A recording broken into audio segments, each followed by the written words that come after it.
করতেছি।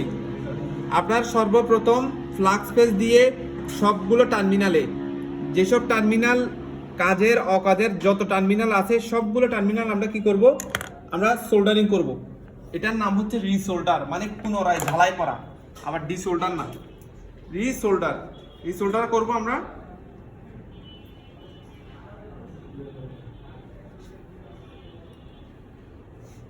দেখা যাচ্ছে? দেখা যায়? সবগুলো টার্মিনালকে ঝালাই করছি। এরপর হচ্ছে আপনি চাইলে ফ্লাক্স পেজ এবং সিপিডি পেস্ট একটু হালকা দিতে পারেন, দিয়ে ঝালাই করেন। এটা এই রিসোল্ডার করলে আমাদের লাভ কি? আপনার এখানে যে সোল্ডারিং পেস্টগুলো আছে, পুরাতন সোল্ডারিং পেস্টগুলো আপনার ড্রাই হয়ে যাওয়ার কারণে কি হয়, এগুলোকে আপনি হট গান দিয়ে উঠাই দিলে অনেক বেশি হিট দেওয়ার প্রয়োজন হয়। আপনি যখন কি করবেন, আপনি এখানে রিসোল্ডার করে নেবেন, তখন কিন্তু এটা কম হিটের মধ্যে আপনি উঠাইতে পারবেন, সহজে উঠাইতে পারবেন। হিট কম দিলে আমাদের লাভ কি? হিট কম দিলে আমাদের আশেপাশের কোনো কম্পোনেন্ট গলে যাবে না, নড়ে যাবে না। হিট কম দিলে আমাদের সার্কিট বোর্ড ফুলে যাওয়া থেকে রক্ষা পাবে। কথা বুঝতে পারছেন? হিট দিবেন রেগুলার হিট, যে 350 থেকে 380 এর মধ্যে যেটা দিচ্ছেন ওটাই। এখন আমি যে আপনাদেরকে হিট বলছি, এটা হচ্ছে একটা ভালো হটগানের জন্য। আপনি যদি নরমাল কোনো হটগান ইউজ করেন, ওটা যদি হিট বাড়াতে হয় বাড়াবেন। যদি কোনো হটগানে দেখা যাচ্ছে 350 দিলে 400 কাজ করে, সেটা কমাই দিবেন। কথা বুঝতে পারছেন? ডিপেন্ড করে আপনি কোন হটগান ব্যবহার করতেছেন সেটার উপর। তবে আপনি ভালো হটগান ব্যবহার করলে আপনি অবশ্যই কিছু স্ট্যান্ডার্ড যে 350 থেকে 80 এর মধ্যে আপনি দিতে পারেন। আপনি এক জায়গায় হিট দিবেন না, আপনি মুভ করবেন। এটা এক জায়গায় হিট দিবেন না, আপনি কি করবেন, চারদিকে ঘোরাবেন। ঠিক আছে? এক জায়গায় যদি আপনি হিট দেন, তখন হবে কি, এটা পুড়ে যাবে। আপনি যখন একটু মুভ করবেন তখন কোনো প্রবলেম হবে না, এবং ভালোভাবে এটা কি হবে, সোল্ডারিং পেস্টগুলো গলবে। আর খেয়াল রাখতে হবে আমাদের আশেপাশে কোনো কম্পোনেন্ট যাতে মিসিং না হয়, উড়ে না যায়। এটা আমাদের অবশ্যই খেয়াল রাখতে হবে। আমরা এটা যদি মনে করেন সোল্ডারিং লিড যদি গলে, তখন আমরা এটাকে উঠাবো। উঠছে? দেখা যায়? এটা আমরা গরম থাকা অবস্থায় ধরবো না, এটা ভালোভাবে খেয়াল করে দেখেন। আমার হাতে এটা নষ্ট হয় নাই, আমার হাতে নষ্ট হবে না। আমি 15 বছর ধরে কাজ করি, কিন্তু আপনার হাতে, আপনার সর্বপ্রথম যখন কাজ করতেছেন আপনার হাতে নষ্ট হতে পারে। এরকম সেম আমি যখন নতুন কাজ করছি তখন আমার কাছেও নষ্ট হয়েছে। কথা বুঝতে পারছেন? এটা কোনো অসুবিধা না, কিন্তু আপনি প্র্যাকটিস করতে করতে আপনার হাতে উঠে যাবে, কাজটা আপনি ইজিলি করতে পারবেন। প্রসেসগুলো মনে রাখবেন স্টেপ বাই স্টেপ।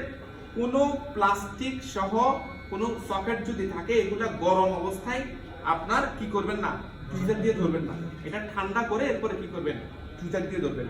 কেন? গরম অবস্থায় যদি আপনি ধরেন, ওই টুইজার দিয়ে যে আপনি চাপ দিছেন, ওই চাপটা কি হয়ে যাবে, এতটুকুতে এটা আপনার গলে যাবে। অথবা পাখা থাকলে পাখার মধ্যে ঠান্ডা হয়ে গেলে তখন পাখায় থেকে যাবে। এটা মনে রাখতে হবে। এরপর আমাদের স্টেপ কি? এরপর স্টেপ হচ্ছে আমাদের এখানে সোল্ডারিং পেস্ট দিয়ে কি করা, সোল্ডারিং পেস্ট দিয়ে আমাদের এটাকে আবার রিসোল্ডার করা, মানে পুনরায় ঝালাই করা। পুনরায় ঝালাই করতে গেলে আমরা কি দিব, এখানে সোল্ডারিং পেস্ট দিব। আমরা সব জায়গায়, এখানে যত জায়গা আছে সবগুলোতে কি করবো, একটু সোল্ডারিং পেস্ট দিয়ে দিব। সোল্ডারিং পেস্ট দিয়ে আমরা পুনরায় আবার ঝালাই করে দিব। এই ঝালাইটা কেন করব? আমাদের মূল টার্গেট হচ্ছে আমাদের সার্কিট বোর্ডের টার্মিনাল কি করা, রক্ষা করা, এবং সার্কিট বোর্ডের টার্মিনালগুলো যাতে ভালো থাকে, সার্কিট বোর্ডের টার্মিনাল যাতে নষ্ট না হয়, এটা খেয়াল রাখতে হবে। এই সার্কিট বোর্ডের টার্মিনাল সবগুলো ঠিক রাখার পরে আমরা কি করব, এখন ডিসোল্ডার করব। ডিসোল্ডার করার সময় আমরা ডিসোল্ডারিং উইক ব্যবহার করব। এই ডিসোল্ডারিং উইক হচ্ছে এটা দিয়ে আপনি ডিসোল্ডার উইক, এটা দিয়ে আপনি কি করতে পারেন, ডিসোল্ডার করতে পারেন। এই ডিসোল্ডার উইক ব্যবহার করার একটা সিস্টেম আছে। এই যে দেখেন, আমরা ডিসোল্ডার উইক ব্যবহার করার পরে এই এক পাশে একটা বের হয়ে যাচ্ছে না, দেখছেন না, ওয়্যার বের হয়ে যাচ্ছে না, এইগুলো বের হয়ে গেলে আপনি কি করতে পারেন, একটা ভাঁজ দিতে পারেন এখানে। অথবা আপনি এভাবেও যদি ইউজ করতে চান, আপনি এখানে ফ্লাক্স পেস্ট দিতে হবে। অবশ্যই ফ্লাক্স পেস্ট থাকতে হবে। এখানে শুকনো কোনো জায়গায় আপনার ডিসোল্ডারিং উইক ব্যবহার করা যাবে না। এবং এই ডিসোল্ডারিং উইক ব্যবহার করার সময় আপনি যেখানে ইউজ করবেন, সেখানে আপনি এই আয়রনের সাদা অংশটা দেখা যাচ্ছে, আয়রনের সাদা অংশটা ডিসোল্ডারিং উইকের সাথে যাতে ভালোভাবে লাগে, সেটা আপনার খেয়াল রাখতে হবে। আমি ডিসোল্ডার করতেছি, আপনি দেখতে পারেন। আমি এখানে ধরছি, জাস্ট ধরে রাখছি, কোনো যাতায়াতি করার দরকার নেই। ডিসোল্ডার হয়েছে ডিসোল্ডার। আপনি এভাবে আপনি কি করবেন, যেখানে ডিসোল্ডার করবেন এখানে একটু ধরে রাখবেন, আপনি দেখবেন ইজিলি ডিসোল্ডার হয়ে গেছে।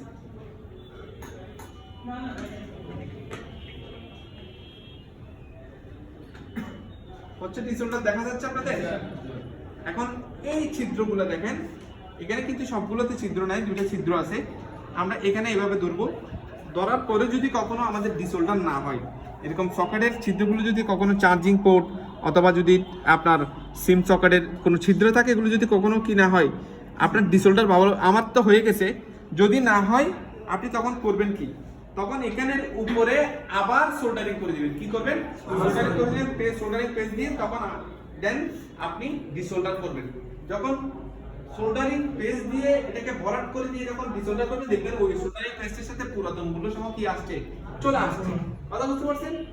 এরপরেও যদি ডিসোল্ডার না হয়, আপনি চাইলে ভালো টেকনিশিয়ান না। কথা বুঝতে পারছেন?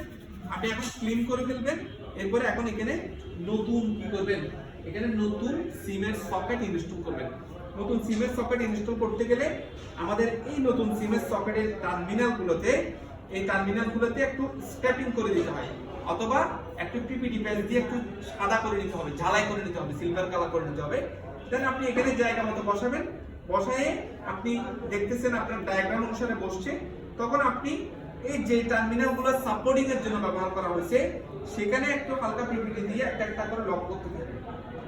যেমন এগুলো সাপোর্টিং এর জন্য ব্যবহার করা হয়েছে না, এটা সাপোর্টিং এর জন্য না, নাকি এগুলো লাইন আছে? জুম কমানো আছে, দেখা যায়। আপনি এখানে মনে করেন একটু পিপিটি দিলেন, পিপিটি দিয়ে আপনি এটাকে লক করছেন। এটা লক কখন করছেন দেখছেন, সবগুলো টার্মিনাল জায়গা মতো বসছে।